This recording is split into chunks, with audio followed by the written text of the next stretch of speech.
Қыздардың көтерілуі неге қиын деп ойлайсыз? Қыз балаға түсетін көңіл, қыз балаға қарайтын көз өте көп. Міндетті түрде ер адамдар болады, ол көңіл білдіретін, сөз айтатын. Мөлдір Мұқанның түсірген фильміне байланысты айтқан жеке ойыңыз. Иә. Бірдеңе білдіріп болған жоқпын ғой, андай бір ұятсыз бірдеңе. Жұрт қарғайтындай, ойбай, құрсын кино туралы пікірімді айттым ғой. Мөлдір Мұқанмен қарым-қатынасыңыз қазір қалай, сол сыннан кейін? Сын айтылған кезде бірден келесі күні маған ол кісі жазған болатын дайректке. Ол кісі полностью өзінің жерген қателіктерін мойындап айтты. Әзіл әлемі Қайраттың бағын ашқан жоқ депсіз. Мен әр сөзіме өзім жауап беремін. Өзім жауап беремін, ешкім жауап бермей қойсын. Мысалы қазірде біз отырмыз бағдарламада, мен бағдарлама біткеннен кейін өзімнің ойымды айтамын. Ренжисіз ба маған, ренжімейсіз ба, оны өзіңіз білесіз, мысалы, иә?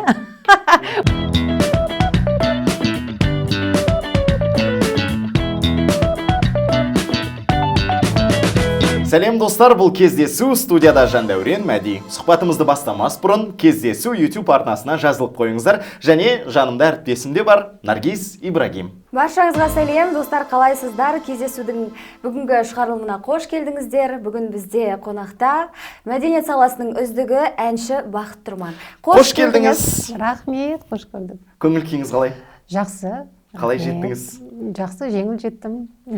Біз Бақыт ханым екеуміз келісіп алғандай. Сар болып отырмыз ба? Бақыт ханым, сізді шақырудағы себебімізге көшейік. Неше түрлі себеп бар. Соның алғашқысы, қуаныштысы, ол сіздің әдемі әніңізге түсірілген бейнебаян. Құтты болсын. Енді маған ғана солай көріне ме, әлде бір өнерден алыстап қалған сияқтысыз ба? Немесе жылына бір ғана ән жазатын сияқты? Солай ма? Мен жалпы әр жерде айтам, әр кезде ән таңдау өте қиын деп. Және де қазіргі уақытта білесіздер, жалпы әншілер үшін бір сондай кезең болып жатыр. Әнді таңдау, өзіңе келетін бір әнді ұнату ол бір қиын болып жатыр. Сөз жағынан болсын, мелодия жағынан болсын. Сол сияқты мен де көп ойланам, көп толғанам. Бұл әннің өзінің жазылуы бір жарты жылға созылған шығар.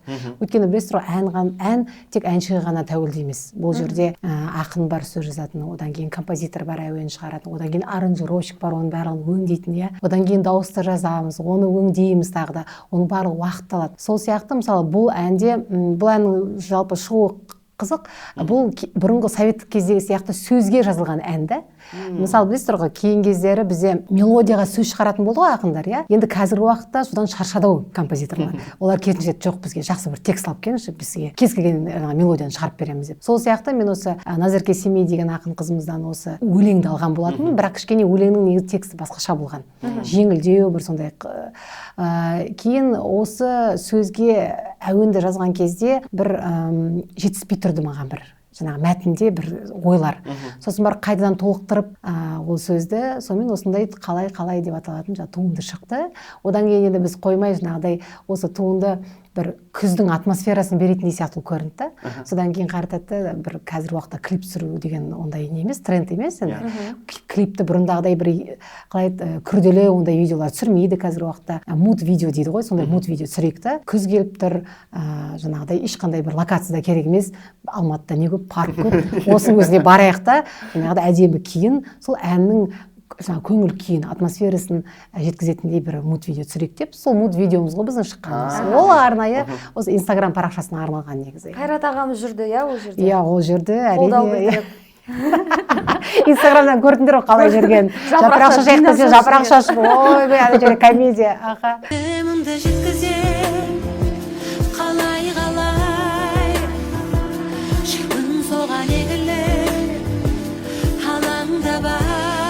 Бір күн кәдімде арнап соған қасымда жүгіріп, киімдерімді тасып, ана кафелермен келісіп, ол да бір кәдімгі шаруа ғой енді.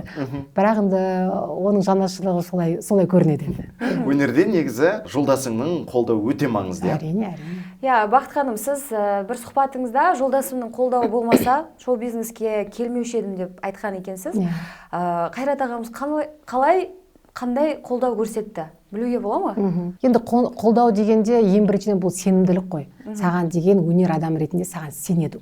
Сенің өнерің ол кісіге ұнау керек біріншіден. Сол кезде ғана ол қолдай алады. Мысалы, ұнамаса айтады ғой, неғыласың, айтпай қойшы осы әніңді деген сияқты, иә. Ол мені таныған кезде мені сахнада таныған ғой. Содан бері оның идеалында, оның образында мен жай қарапайым үйде тамақ пісіретін, немесе балалардың анасы тамақ пісіретін келін ондай емес. Оның идеалында мен жұлдыз болып тұрмын. Ол мені солай көреді. Сондықтан менің жаңағыдай сахнада шығып жарқырап жүруім ол үшін бір қалай өмірлік мақсаттың бірі деп айтсам болады. Демек сіздің Қайрат ағамыз фанатыңыз, иә, бірінші? Фанатым деп айтсам болады. Иә, шынымен де бірінші фанатым, өйткені шынымен де жаңағыдай 1-қыркүйекте мектепте мен бүйтіп жарқырап қып-қызыл халық жаңағы дәстүрлі көйлекпен жаңағыдай қалай ұлттық киімде шыққан кезде сол ретте көрген ғой мені әнші ретінде, көрдіңіз ба? Солай оның көзінде жаңағы мен сол образда қалдым да. Сондықтан ол мені әрқашан жаңағыдай қолдап, енді әрине сынды айтып жүреді, кейде мына әнің осындай, мына жерде былай тұр деген сияқты, мына киімді киме, мына киімді киген дұрыс қой деген сияқты жаңағыдай сынды айтып жүреді, ол да дұрыс деп ойлаймын. Бірақ дегенмен шынымен де барын салады енді, барын салады. Ешқандай бір несін көрмеймін ешқашан, керек емес, ол бармай-ақ қой, шықпай-ақ қой дейтін ешқашан артқа тарту болған емес.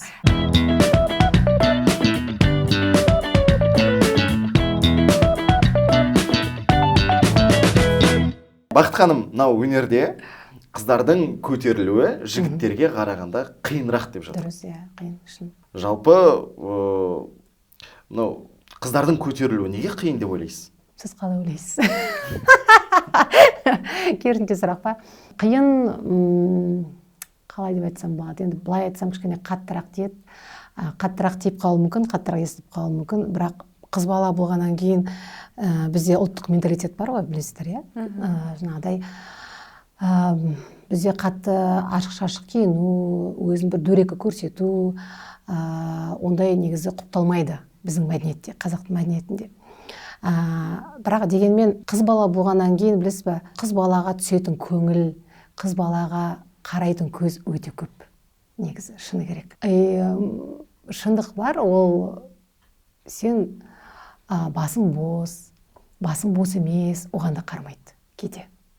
Өйткені сен әртіссің, сен әртіс болған кезде, маған бұрында бір алдыңғы буын апайымыз айтқан, енді сахнаға шығып жатқан кезде, таста, ұстаздығыңды таста, ол сені жұтып алады. Сахнаға шықтың ба, сен уже күйеудегі әйел емессің, басың бос әйел сияқты өзіңді сезінуің керек дейді да, жаңағыдай. Көрдіңіз ба? Енді мен айтқым келетіні не, то есть шынымен де қыз балаларға қиын. Ол артық сөздер болады, оның әрбір іс-әрекеті, әрбір киімі, әрбір өзін көрсеткені сынға алынады, мысалы. Сосын міндетті түрде ер адамдар болады, ол көңіл білдіретін, сөз айтатын, оның ішінде қайсы шынайы емес екенін де білмей қалуы мүмкін, мысалы.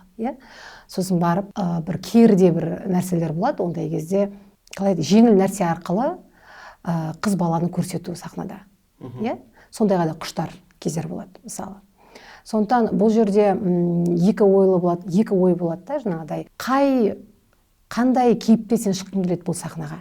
Сен кәдімгі өзіңнің кәсіби деңгейіңде шыққың келе ме сахнаға, немесе сен жеңіл жағымен шыққың келе ме сахнаға? Көрдіңіз ба? Сондықтан шынымен де ондай нәрсе бар. Сол ретте мен айтамын да, жаңағыдай қалай болса да қызға кішкене ықпал ететін кері әсерлер бар. Сахнаның сыртында дейік, жалпы шығармашылықтың құрылып кеткен, қалыптасып келе жатқан сәтінде кері әсер ететін нәрселер бар. Қайрат аға, екеуіңіз де өнер адамсыздар. Үйде кімнің шығармашылығы бірінші орында? Сіздің ма әлде Қайрат ағаның? Қайраттың шығармашылығы бірінші орында. Иә. Біз сондай позицияны ұстанамыз. Ол да бізге бірден келген жоқ. Бастапқыда негізі жаңағы айтқандай Қайрат шынымен де қатты қолдау білдірді. Ол ойлады, бірінші мені шығарайықшы деп.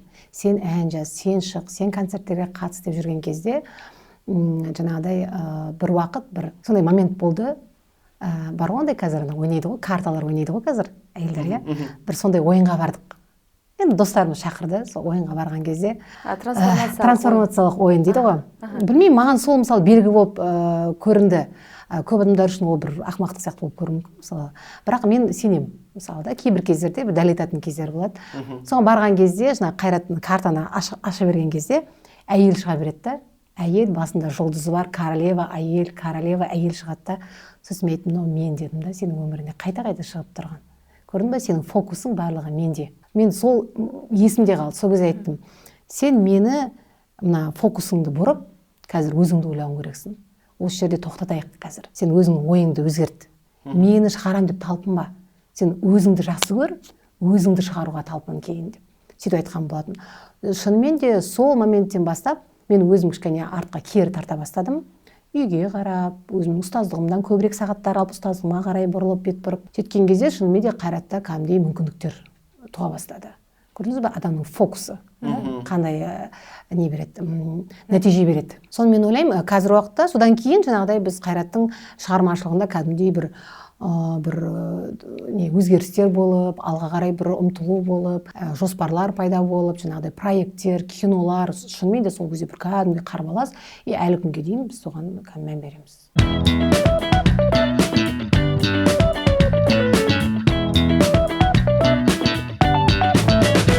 Бізде соңғы рет деген айдар бар кездесуде. Ол жерде сізге бірнеше сұрақ қойылады. Сол сұраққа тез-тез жылдам жауап беруіңіз керек. Дайын болсақ? Кеттік. Ендеше бастайық. Бақыт Тұрман соңғы рет қашан жылады? Мен жиі жылап тұрамын негізі. Мен білесіздер қандай кезде жылаймын. Жаңағы Аллаға рахмет айтқан кезде жылаймын. Мен жиі рахмет айтатын адаммын. Күнде деп айтпаймын, бірақ өте жиі. Және де мына Инстаграм білесіз, бәрімізге ашық қой, қазіргі кезде көптеген көңілге тиетін видеолар болады, мысалы өмірден өтіп жатады, немесе бір ауру балаларды көрген кезде мен кәдімгідей жылап тұрамын. Мен өзімді сол жаңағы кейіпке қоямын да, өзімді елестетемін солай. Ал менде болып қалса ше, мен қалай оны мысалы басымнан өткерер едім деген сияқты. Енді Құдай сақтасын, бірақ дегенмен кез келген нәрсені өзіңнің басынан өтпейінше сен оны сезіне алмайсың ғой. Сондай кезде мен кәдімгідей беріліп бір жылайтын кездерім болады. Хейтке жылаған кезіңіз болды ма? Жоқ, хейтке жыламаймын. Хейт дейтін ол уақытша нәрсе, сонда хейтке жыламаймын. Қашан соңғы рет өтірік айттыңыз? Мен негізі өтірік айтпаймын. Мен өтірік айтпаймын. Мен балаларыма болсын өтірік айтпаймын. Жалпы білмеймін, өтірік айтатын себеп жоқ менде. Қашан қатты ұялдыңыз? Ыңғайсыз жағдайға тап болған кездер, оны мен қазір ағылшын тілін оқимын ғой. Соны біз жаңағы жақында Лондонға барған кезде көп жерде ыңғайсыз жағдайлар болды менде. Ана айтқым келетін нәрсені ағылшынша айта алмайынша, сол маған қайыртады ғой. Қайда оқып жүргенің қайда? Өйтеді ғой маған ше. Ой, бір жынды адам ғой ана жер. Тұра тұршы, мен тез сөйлеп үлгермей жатырмын деп ше. Қашан өзіңізді соңғы рет шын бақытты сезіндіңіз? Бір өзіме көңілім толған кезде, өмірге көңілім толған кезде мен кәдімгі шын бақытты сезінемін ше. Сол кезде жаңа айттым ғой, Аллаға рахметімді айтамын, және өзімді шын бақытты сезінемін. Мен бір ұшқан сияқты сезінемін өзімді, как будто ұшып бара жатқан сияқты. Иә. Күшті. Соңғы рет қашан алданып қалдыңыз? Алданып қалдық. Енді көбінесе саяхатта алданамыз біз. Шыны керек ше. Бірдеңе сатып алған кезде, жаңағыдай дұрыс санамай қалып, немесе бір қате төлеп қойып деген сияқты. Сондай болды. Соңғы рет бір алданғанымыз емес, енді өзіміздің кесірімізден ғой, штраф алдық қой жаңағыдай. Лондонда. Иә, штраф алдық. Сол сияқты енді өзіміздің қателігіміз үшін сондай бір айыппұл төлегеніміз бар. Қашан соңғы рет қарыз ақша сұрадыңыз? Аллаға шүкір, вообще қарыз ақша сұрамаймыз біз. Студент кезімізде сұраған шығармыз. И то достар емес, әр кезде мамамнан аламыз. Болған сондай бір момент, бір сұрап, соны әлі күнге шейін қайрат есімізге аламыз ғой, күліп. Бір баламыз қатты ауырып қалды да, тым ақшамыз жоқ, сол дәрі алу керек болып жатыр. Сосын мамамнан сұраймын ғой, дәріге маған ақша берші деп. Сөйтсем, оказывается, мен стипендиям түскен екен ол кезде. Оны білмейміз, әлі картада стипендия бар екен ше. Сол бір қиналған сәтіміз сол есімізде қалды. Әйтпесе қарыз сұратпапты. Алла тағала. Сіз байқамай ақшаны қоқысқа тастап жүрген жағдай болған негізі, рас па? Иә, рас. Қанша теңге? Бір 600 мыңдай теңге. Ол қандай оқиға?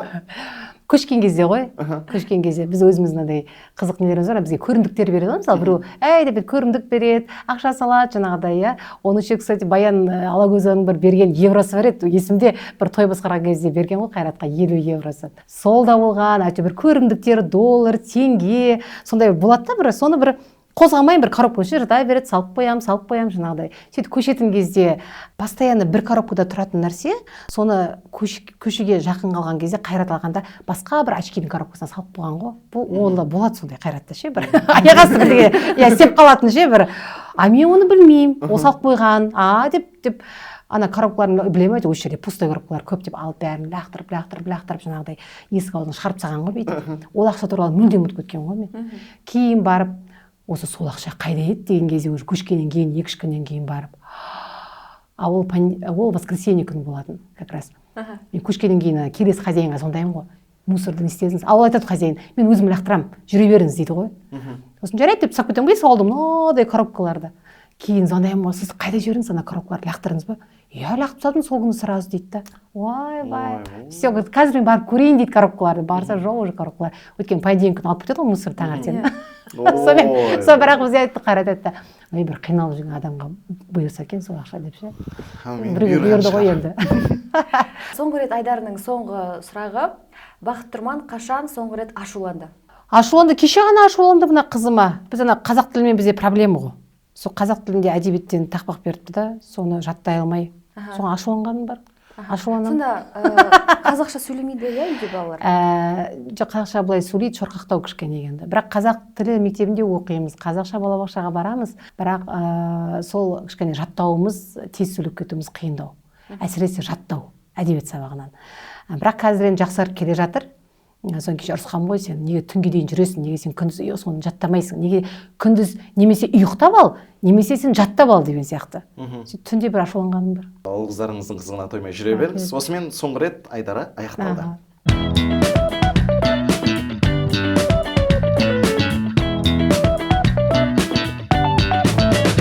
Соңғы кезде енді Бақыт ханым тренд, ректен түспей тұрсыз. Ол жаңағы Мөлдір Мұқанның түсірген фильміне байланысты айтқан жеке ойыңыз.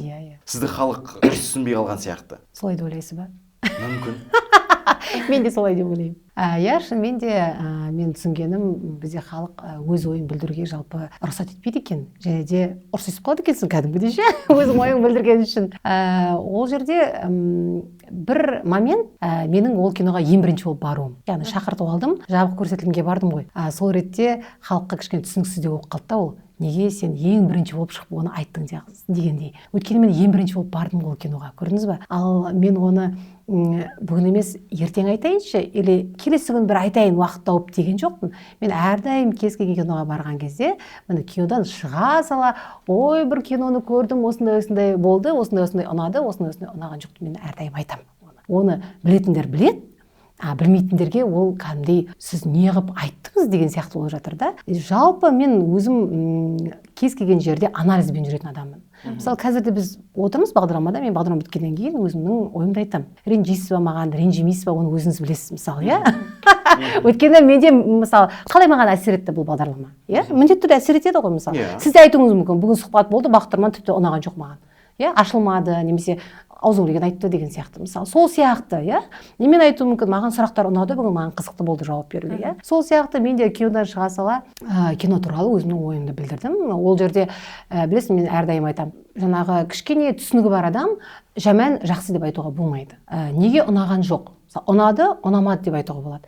Енді неге ұнаған жоқ? Иә? Соның сіз кәдімгі фактілерін айтасыз. Мына жер ұнаған жоқ, өйткені мына жер маған дөрекі көрінді, мына жер маған орынсыз көрінді, мына жерде маған әзіл ұнады. Міне осындай жерді айтсаңыз, сіздің жалпы кино туралы кішкене болса түсінігіңіз бар екені білінеді да, иә? Жалпы ой керемет екен деген ол жалпылама сөз. Ол әлі ештеңе айтпайды. Кейде өтірік болуы да мүмкін. Иә. Ал мен көрдіңіз ба, мен жаңағыдай ұнамаған жерлерін айттым, және де ол жерде тұрған бір одан кино тоқтап қалған жоқ, одан халық бармай қалған жоқ. Өйткені халық өзі біледі ғой, өзі шешеді, иә? Сосын барып ол кезде өзінің ойын жеткізген кезде халық киноны көрмей жатып жеткізіп жатыр да. Мен айтамын, сіз көрдіңіз бе киноны? Сіз көріңіз. Сосын барып менімен ой таласыңыз. Мен сізбен ой таласуға келсем, да, мысалы, мен өзім позициямды ұстаймын, сіз өзіңіз позицияңызды ұстайсыз. Болды, ол жерде бір ұрыс керіс, бір ондай жаңағыдай көре алмаушылық деген сияқты әңгімелер айтып жатыр да, иә, мысалы. Жоқ, ондай емес. Ол жерде тек қана пікір. Бақыт ханым, енді сіздің пікір айтатыныңызды сіздің оқырмандарыңыз, жазушыларыңыз біледі. Ол қалай тарап кеткен? Ондай бір үлкен. Енді ол дейтін, көрдіңіз ба, ол дейтін осындай парақшалар бар ғой бізде, білесіздер, осындай хейт іздейтін парақшалар. Міне осы парақшалардың керемет жұмысы деп білемін. Жалпы өз жұмыстарын керемет атқарды негізі ше. Менің ойымша, оқырманды да жинаған шығар, сөз талас болды, бір-бірімен ұрсып жатты ана жерде, маған дағы талайын жері жатыр. Мен оның барлығын түсінемін. Ол ана басқа елдерде де бар ондай, парақшалар арнайы сол арқылы өздерін парақшаларын кішкене жұмыс істетеді да. Олардың мақсаты сол. Көрдіңіз ба? Мен оған түсініспеншілікпен қараймын. Және де кішкене түсінбей қалған адамдар болды, маған хабарласты, жекеме жазды. Мысалы, мен қаншама адамдармен тікелей сөйлестім, өз ойымды жеткіздім. Кейін бір қатты айтқан адамдар да болды, өздері кешірім сұрап, мүлдем сіз туралы ойымыз өзгерді, мен басқаша қабылдап қойыппын деп сөйтіп айтқан адамдар болды. Бір не болып кетті ғой, хейт болып кетті. Сол жағдайдан кейін сіздің стористеріңізді қарағанбыз. Әзіл әлемі жалпы Қайраттың бағын ашқан жоқ дедіңіз. Сосын тағы бір стористер. Иә. Ол жерде бақ туралы әңгіме болатын. Мен енді Қайрат туралы неге айттым? Мен Қайраттың енді 20 жыл бойы өмірлік жарымын, иә. Оның өсуі мен дамуы кезеңдерін менен жақсы ешкім біле алмайды. Біз қай кезде білеміз адамның өсуін, иә? Яғни ол біреуге керек болған кезде, да? Потребность дейді ғой, да, мысалы. Біреуге қажеттілік бар, иә? Проекттер келіп жатыр, кино түсіп жатыр, жүргізуші болып жатыр, каналдың бірінші лицосы болып жатыр, мысалы, иә? Сіз не ойлайсыз? Мысалы, сіздің жарыңыз сондай болып жатса, ойлайсыз, вау, менің күйеуім көтеріліп келе жатыр, иә? Қуанасыз ғой, да? Міне, менің айтқаным сол еді. Яғни, әзіл әлем, мен айттым, әзіл әлемі біздің отбасылымыздың қалыптасқан уақытында кәдімгідей сахнаға шығуға, ақша табуға, гастрольдерден ақша тапты олар. Соған бізге ықпал етті. Шынымен де, иә? Соның арқасында біз жаңағыдай нанымызды жедік, ары қарай дамыдық. Бірақ ол кезде сәтсіз выступлениялар болды. Шын айту керек. Мен білем ғой оны, Оны тіпті маған өзімнің оқырмандарым, иә, шынымен де ол кезде, да, сахнада жүрді, телевидениеде жүрді, бірақ оның ойыны, оның монологтары ондай сәтті болған жоқ. Мен шын айтып отырмын, да, мысалы. Барды деп айту керек, жоқ деп айту керек. И сол кезде, бірақ сөйте тұра, сол кезде Қазақстан телеарнасының директоры Ерлан Карим болатын, сол кісі Қайратқа көз түсті. Именно сол әзіл әлемде Қайратқа көз түсті. Сосын барып, оның бірінші ұсынысы түнгі студияны Нұрлан Қоянбаевтан кейін енді сен жүргізесің деп кәдімгідей өзінің кабинетіне шақырып ұсыныс тастады. Көрдіңіз ба? И жарқырап Қазақстан ұлттық арнасында лицо канала деп Қайрат шықты. Мысалы, ол бақ емей мысалы. Мен Қайрат ағаны Ханталапай фильмінен. Иә, оған дейін де Ханталапай, Любовь кредит кинолары болды ғой, иә. Ол жалпы оның шығармашылығының өсу барысы, иә. Бірақ бір бақтың жанатын кезі болады ғой. Мен де жүрмін мысалы.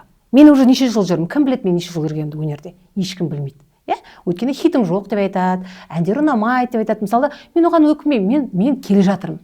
Мен аспай келе жатырмын, ол менің шығармашылықтағы жолым. Иә, мен бір бағым жанып кету үшін келген жоқпын. Өйткені ол менің профессиям. Сол сияқты Қайратта қолынан не келеді, соны жасады. Анаған түсті, мынаған түсті, бір сәтсіз проекттерге де түсті, жаңағыдай болмайтын бір сапасыз проекттерге түсті, бір сериалдарға да түсті. Жанған жоқ қой. Білет, я жайлап халық білет, бірақ ол бір жанған жоқ деп айта аламын мысалы. Ал түнгі студияға келген кезде действительно бүкіл артистер келетін бағдарлама, енді ол бағдарлама жалпы аты шулы бағдарлама ғой. Одан кейін түнгі студиядан кейін де екінші толқын дейді ғой, жаңа түнгі студия бағдарламасының екінші толқыны ашылды. Кәдімгі әншілер сұранып келетін болды ол бағдарламаға, білесіз ба? Мысалы, сол ретте мен білем ғой, қаншама жаңағыдай нелер, съемкалар, қаншама ұшу самолетпен анда, мында, астананың екі ортасында жүрді мысалы, иә.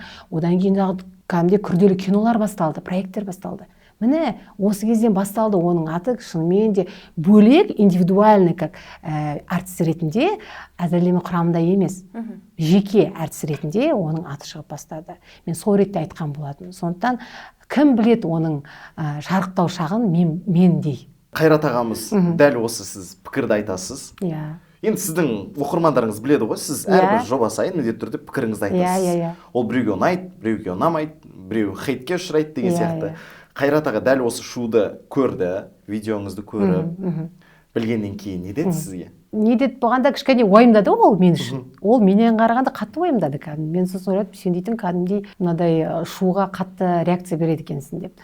Мен өте сабырлы болдым мысалы. Өйткені ондай нәрсені кез келген әртіс адам ондайға дайын болу керек негізі. Сосын мен айтамын, мен бір бірдеңе бүлдіріп қойған жоқпын ғой, андай бір ұятсыз бірдеңе немесе біреудің бір күйеуін алып кеткен жоқпын или тағы да деген сияқты ше, бір жұрт қарғайтындай, ойбай құрсын кино туралы пікіріңді айттың ғой, сен неге соншама уайымдайсың? Ол кәдімгідей уайымдап кетті, шын айтайық.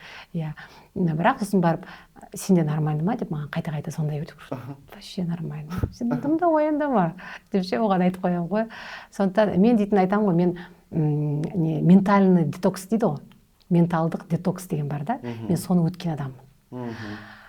Ментальный детокс дейтін вообще көп адамға өте сондай қажетті нәрсе. Ол мынау сыртқы әсер етуші факторларды қатты өзіңе қабылдамау. Білесіз ба, сіз өзіңізге сенімді болуыңыз керек.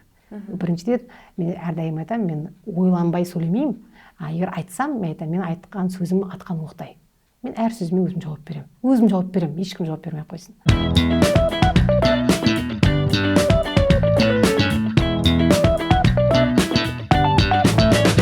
Енді жаңа тақырыпқа қайта келейік. Мөлдір Мұқанмен қарым-қатынасыңыз қазір қалай, сол сыннан кейін? Мен ол сыннан кейін біз ол кісімен хабарласқан жоқпыз, бірақ негізі сол сын айтылған кезде бірден келесі күні маған ол кісі жазған болатын дайректке. Менің сол әр немді оқыған ғой, енді көріп жүрген ғой енді барлығы. Сол кезде менің әр пікірімнің астына, мысалы бір пікірге мен ана айттым ғой, костюмдер туралы айтқан кезде, ол рас деп жазды. Ол рас енді деп. Сосын мен дубляж туралы айттым. Дауыстың, дубляждың сапасы шамалы деп айттым. Сол кезде айтты, біз дубляж жасамаған едік деді. Көрдіңіз ба? То есть ол кісі полностью өзінің жерген қателіктерін кәдімгідей мойындап айтты ол жерде, осындай қателіктер болды деп. Болды. Сосын мен айттым еще, енді мен ешкім шақырмайтын шығар киноға дегенде, жоқ, біз сені шақырамыз деп жаңағыдай солай айтты. Болды. Негізі сол жерде бітіп қалған тема. Оны мына хейтерлер қалай шулатып, бір-бірімізді салыстырып, жаңа бақтарды теңестіріп, енді ол дейтін өте кішкене қатты тиген нәрселер болды. И сол ретте мен жаңағыдай бақ туралы әңгіме айтқан болуым керек, и ол әңгіме ол кісіге ұнамай қалған болуым керек. Бірақ енді мен ойлаймын, өзінің ісіне сенімді адам, шығармашылықтың адамы ондай сын нәрселерге қалыпты қарау керек, оған үйреншікті болу керек. Ол өйтіп әрбір нәрсеге ренжи беретін болса, онда яғни ол сахнаға дайын емес деген сөз. Енді жаңа айтып қалдық қой, қазір соңғы кездері трендтесіз деп. Желіде тағы бір қызу талқыланған дүние, ол Атырау күніне байланысты стористеріңіз. Қалай болды? Кешірім сұрады ма, хабарласып? Негіз концертке шақырған. Жалпы айтып беріңізші, бәрі қалай болған? Маған хабарласады. Атырауда андай шығармашылық ұйым деген бар екен да. Ауыл емес, қалай, облыстық шығармашылық ұйым деген ба, сондай бір бар екен бөлімдер. Солар хабарласады ғой. Сіз осындай күні боссыз ба деп. Кәдімгі аяқ асты. Жақсы. Сіздің гонорарыңыз қанша? Гонорарым осындай. Жақсы, болды. Сізге билет алатын кезде хабарласамыз дейді. Біз осындай Атыраудан шыққан әншілерді жинап, Жұмекен Әжімеденовтың мерейтойына байланысты концерт берейін деп жатырмыз. Соған біз осындай артистер жинап жатырмыз. Өзіміздің жерімізден шыққан дейді ғой. Сосын мен ойлаймын, неужели сондай болайын деп жатыр ғой? Керемет қой деп қуанып қаламын, бір жағынан Атырауға барамын ғой деп, бір жағынан жаңағыдай концерт болады деген сияқты. Сөйтіп жүрген кезде уақыт өтеді, ол бір жарым ай бұрын хабарласады. Уақыт өтеді, жақындаған кезде, ой, Бақыт ханым, документтеріңізді жіберіңіз, жаңағы счетыңызды жіберіңіз дейді. Ой, счетымды жіберемін, жаңағы документтерімді жіберемін, билет алайын деп жатырық деп. Мен еще айтып қоямын, мына даталарға алыңдар деп ше. Өткенде менде екі концерт бір-біріне жақын болып қалды да, бір жола жаңағы билет алайық деп сөйтіп айтып жатырмын да. Сөйтті да, содан кейін барып, 1-2 күн қалған кезде, сіздер бола ма концерт деген кезде маған айтады, ой, бізде финанс жағынан жаңағы не болып қалды, қиыншылықтар болып қалды, концерт болмайтын болды деді маған. Жақсы дедім, сосын концерт болмайтын болды, онда болмайтын болды, онда бір ғана концертке ала берейік билетті деп, жаңағыдай келесі концертіме дайындықты жүргіздім. Сосын барып, просто случайно машинада бүйтіп Қайрат екеуміз отырған кезде, как раз Қайрат айтады, Атырауда концерт болайын деп жатыр, күнде бәрі қатысайын деп жатыр жаңағы. Біздің жерлестер, Заман тобы, Көшқалиев, Бейбіт, тағы да артистер. Мен бүйтіп қарадым да, сосын көзіме түсіп кетті, менің Қазақстаным деген сөз. Менің Қазақстаным ол Жұмекен Әжімеденовтың сөз жазды ғой сол гимнге. Сосын бүйтіп қарадым да, қандай концерт, қай күні деп қарадым. Сосын барып түсіндім, все-таки бұл концерт болайын деп жатыр. И сол кезде мен кәдімгідей, неге олар маған онда болмайды деп айтады. Немесе қысқартылды деп айтса, мысалы программа қысқартылды айтса, мен түсінер едім. Маған болмайды деп айтты ғой. Неге олар жасайды деп. Сол жерде эмоциямен мен жаңағыдай айтқан нәрсем болатын. Бірақ білесіз ба, ол кәдімгідей кішкене Атыраудың жерінде, енді ол кішкене бір дүмпу болды, оны барлығы естіген, акимат бар, әкімдер бар, барлығы естіген. Сол күні бірден бізге звондады, хабарласты, бұл қаланың әкімінің орынбасары хабарласты, сосын айтты, бұл бізден кеткен қателік болды, сол менің астымдағы осы ұйымдастырып жүрген жігіттердің айтқан қателігі болды, концертке келесіздер, жаңағыдай билет аламыз деген сияқты. Бірақ бізде уже басқа жоспар болды. Сосын біз отказ бердік ол концерттен.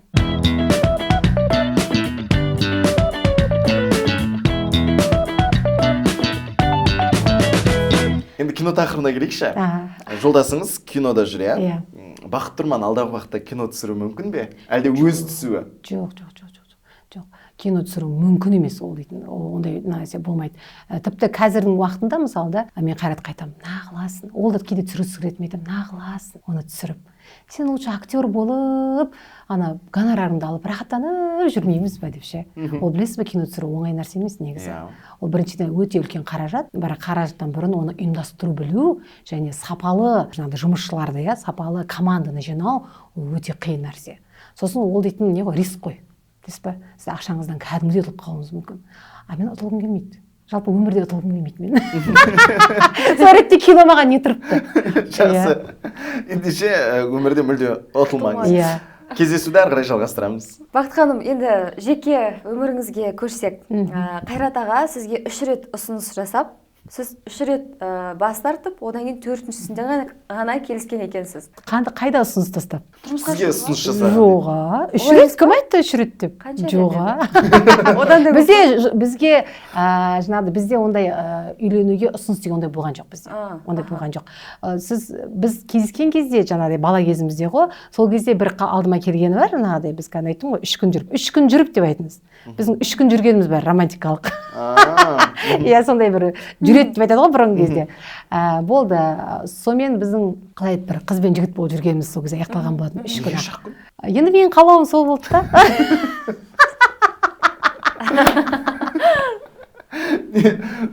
Жестко ма? Жестко ма, неге?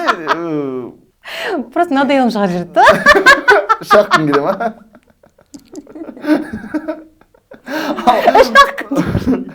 Одан бері 20 жыл өтті мысалы, иә? 20 жылға жаныңызда надоел шыққан жоқ әлі. Негізі Қайрат зануда ғой, шыны керек ше. Ол кезде өте зануда болатын. Ой, бір бар ғой, қалай айтандай, ана сабақта отырсаң келе береді да сабаққа. Әр сабақ сайын, 5 сабақ болса, 5 сабақ сайын келеді ғой, жаңағыдай. Мен ондайды вообще жек көремін, ондай жігіттер өйтіп. Сіз төмен оқыды? Жоқ, мен жоғары оқыды ол, иә. Шошындап келе береді. Бүйтіп маған ұнамайды уже. Ялтып мені ше, андай. Ол кезде жігітпен жүру не деген жоқ қой. Мен андай қатты ұнатқаннан емес, шын айтайын, ол кезде ше. Бір көңілін қалдырмау үшін ба, бір сондай болған сияқты ол кезде. Сосын барып, ол дейтін өте не қандай. Тілін табады адамның, сыйлық береді, жаңағыдай менді 7-ші класстың қызы, ойлаңызшы, 7-ші класстың қызы. Сізге сыйлық ұнайды ғой, мысалы, сіз жігіт туралы тіпті ойламайсыз ғой. Қандай сыйлықтар беретін еді? Бір моншақтар, мишка ойыншық, гүл, барын. Хотя өзінде түк ақша жоқ сол кезде ше. Жағдайы өте жоқ. Бірақ соны бірден бірдеңе тауып алып келеді, орап кетсе де Құдай біледі. Одан бәрін күтіп алатын еді ше. Ол вообще необычный адам болды ғой, необычный бала болды ғой. Бірақ сонысымен ұнамайтын да, бірақ сонысымен ұнайтын да маған. Ше? Сондай бір қызық, е. И сөйтіп 3 күн өткенге қой, мен оған айтамын өтіріктен. Мен мамам ұрсады. Болмайды маған үйтіп жігітпен жүруге деп ше. Болды, содан кейін екеуміз кәдімгідей бір не болып кеттік қандай. Вообще араласпай сондай болып кеттік та екеуміз. 7-ші сыныпта бұл. Иә, ол кезде 9 оқиды. Қандай баламыз ғой енді ойлап қарасаңыз. Сосын қалай қайтадан араластыңыз? Одан кейін ол кетті оқуға кеткен кезде мен мүлдем оны бір не істеген жоқпын. Қалай айтқандай, хабарласқан жоқпын, ойға да алған жоқпын мүлдем. Менде басқа өмір болды мүлдем. Сосын барып мен жаңағыдай оқуға түскен кезде ол хабарласады ғой. Ол уже андай өскен, дауысы жуандаған, дауысы жеп-жіңішке бір кіп-кішкентай болатын ғой, өзі дейтін бар ғой, сондай мелкий болатын өте. Сөйтіп жуандаған, сосын барып қайтадан маған хабарласады ғой осындай. бақыт мен ғой, кім дегенде қайратпын ғой деген кезде мә деп кәдімгідей бір жылы дауыс болып маған естілді сол кезде ше. Содан кейін екеуміз араласа бастадық. Сосын мен осы Алматыға келген кезде екеуміз жаңа дос қыз бен жігіт болып жайлап біріншіден дос болып бастадық. Ол маған қатты қамқорлық көрсетті, көмектесті осы Алматыда жалғыз жүрмеуге жаңағыдай. Содан кейін барып екеуміз осылай, как сказать, обоюдно дей ма, бізде ондай болған жоқ. Вау деген сияқты ондай бізде болған жоқ. Біз кәдімгідей дос болған кезден бастап екеуміз бір андай болады ғой, бір парочкалар болады ғой, бірге жүретін. Дос сияқты болып кетті да кәдімгідей. Не то что қыз бен жігіт. Ол романтика, ол барлығы болды, бірақ біз больше сондай душевный дос сияқты болып кеттік. И біз қазіргі өмірде де біздің ара қатынасымыз, ол күйеуі мен әйелі сияқты болар, бірақ біз жанымызбен қатты тілдесеміз да бір-біріміздің. Жан дүниемізбен кәдімгідей ашылып, өзіміздің отбасымыздағы бір проблемаларды айтып, оның бір балалық шағындағы бір сезімдерін айтып, қиыншылықтарын айтып, кәдімгідей ше сырласамыз кәдімгідей. Құпия жоқ ешқандай. Сондаймыз да. Сол үшін бізге отбасылық тандемді ұстау жеңіл да. Біз тек қана сен берсең мен алам, сен бермесең бермей ақ қой, ондай емес біз. Біз чисто жан дүниемен кәдімгідей осылай.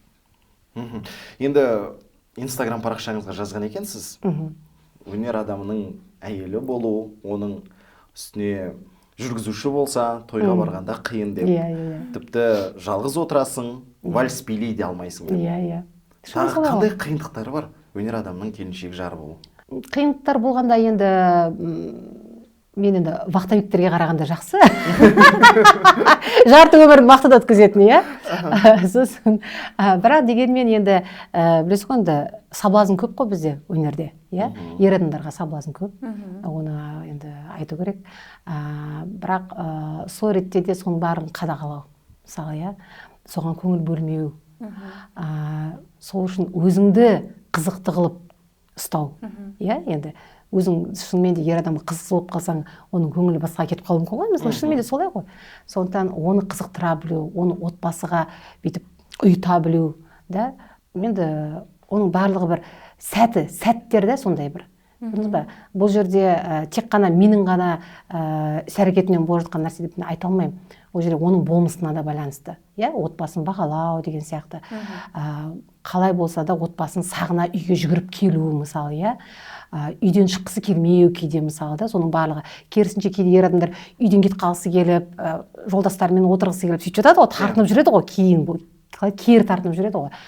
Бұл жерде керісінше үйдегі жылылықты сақтап қалу, үйдегі берекені мысалы ұстау әрдайым.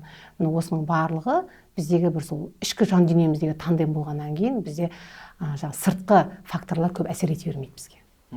Жаңа еді көп сырласамыз, көп әңгімелесеміз деп айтып қалдыңыз. Қазіргі таңда тоқал тақырыбы трендте болып тұр ғой. Осы турасында сөйлесесіздер ме? Тоқал тақырыбы, білесіз, мен Қайратты кішкене көп ер адамдарға қарағанда бір басқаша көремін да, өзгеше көремін да, кішкене. Ол, наверное, бір типичный ер адамдардың ойлары болуы мүмкін. Ал мен бұл жерде осы 20 жылдық отбасылық өмірде мен өзіме деген шексіз махаббатты көремін да, әрдайым. Білесіз ба, ол басқаға көрінбеуі мүмкін. Оны мен ғана білем, оны мен ағылам біреуге айтып, мысалы. Сол ретте маған ондай тақырыптар, тоқал алу сияқты ондай тақырыптар бізде мүлдем тіпті ойландырмайды да, уайымдатпайды да, шын айтайын. Білмеймін, енді өте өкінішті, әрине ондай жағдайлар бізде ортада болып жатады, көріп те жатырмыз. Бірақ мен ойлаймын, ол бір моменттегі бір адасу ма деп ойлаймын да. Бір сезімге беріліп кету ма деп ойлаймын же. Қазақша айтқанда, орысша айтқанда страсть дейді ғой, құласып кету бір нәрсеге. Бірақ егер берекелі, бір қалыпты өмірді бағалайтын болсаңыз, сол әрине сол өзіңіздің бала шағаңыздан, өзіңіздің үйіп отқан отбасыңыздан артық нәрсе жоқ. Сосын мен айтамын да, осындай жасқа келгенде нағыласын қайтадан сол өмір сүріп деймін да. Ол қайтадан бала туылады саған, оны қайтадан әншіде түнмен жүресің. Зачем тебе это дейді. Рахаттанып, балдарың өсіп қалды, соларды қызыңды қияға, ұлыңды ұяға қондырды, рахаттанып жүрмейсің ба деймін да, мысалы. Қайтадан сол өмірді қайтадан өмір сүру дейтін. Как будто өмірді қайта өмір сүрген сияқты ғой, мысалы. Надоело емес па деймін.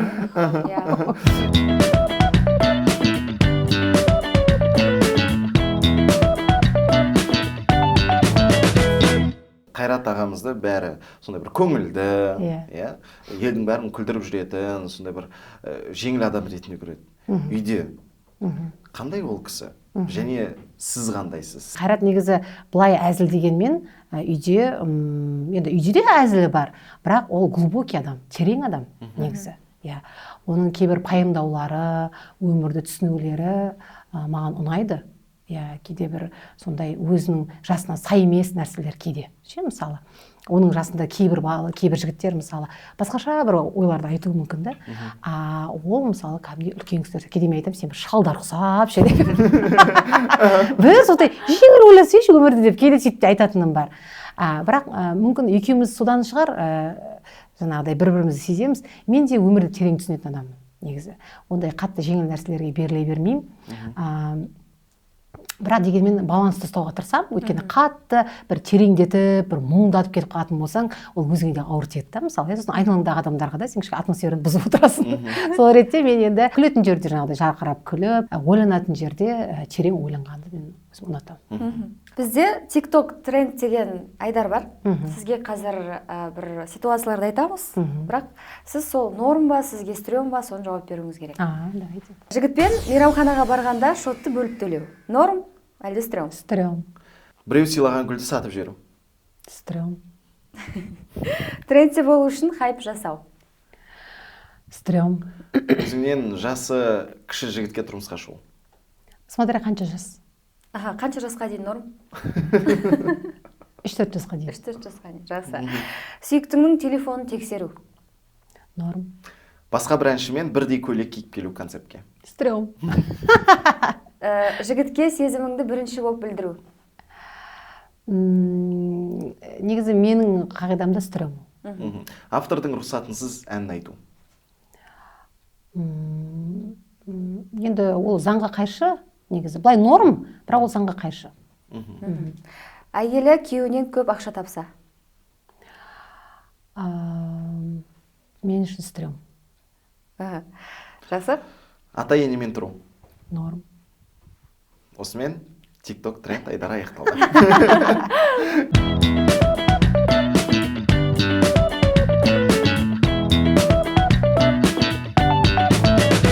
Достар, кездесу YouTube арнасына міндетті түрде жазылыңыздар, сұхбатымызды әрі қарай жалғастырамыз. Соңына да таяп қалдық. Енді бүгін бізде қонақта Бақыт Тұрпан. Бақыт ханым, сізді әнші және Қайрат Әділгерейдің жары ретінде көбі таниды. Сіз сонымен қатар ұстазсыз, оқытушысыз. Сізді шәкірттеріңіз көп айтып жатады, өте қатал дейді. Қаталмын, иә. Сол шәкірттеріңіз туралы айтыңызшы, неге қаталсыз? Бақыт Тұрманның шәкірттері деп кіріп келсем жатам. Қатал болғанмен білесіз ба, қатал болғанмен сол қаталдығым үшін керісінше жақсы көреді. Иә, мен қаталмын. Қаталдық ол нәтиже, қаталдық ол тәртіп біріншіден. Ол талап. Әрқашан жөнін айтып отырамын. Мен тек қана, мысалы, мен вокалдан сабақ беремін ғой, академиялық вокалдан сабақ беремін. Бірақ мен балаларға тек қана вокал туралы ән айтып қоя салмаймын. Мен барлық жерін айтамын, тиісем. Тиіскенде қалай жақсы болсын деп айтамын ғой, енді мынадай киім киісінен айтуым мүмкін. Мындай киме, былай киін. Шашының бояуына дейін айтуым мүмкін. Мына шашың түсі сен мындай қылып көрсет. Былай боясаң әдемі боласың сен деп ше. Былай жүр, былай сөйле деп ше. Мен білем, әр қыз баланың, менде көбінесе қыз балалар, ұл балалар да болады. Бірақ қыз балаға келсек, мысалы, әр қыз баланың ата-анасы бар ғой, енді ол өздері тәрбиелейді. Бірақ дегенмен кейде үйде басқаша, ортада жүрген кезде басқаша болуы мүмкін балалар ше. Мысалы, сол ретте мен өзімнің классымдағы мысалы балаларды талай сондай қыздар болды. Басқаша болып келіп, мүлдем басқаша болып кеткен қыздар болды. Темекі тартып келіп, темекі тартпай кеткен қыздар болды. Қысқа киіп келіп, кәдімгі әдемі киіп кеткен қыздар болды. Көрдіңіз ба? Бұл кішкене болса да менің бір ықпалым.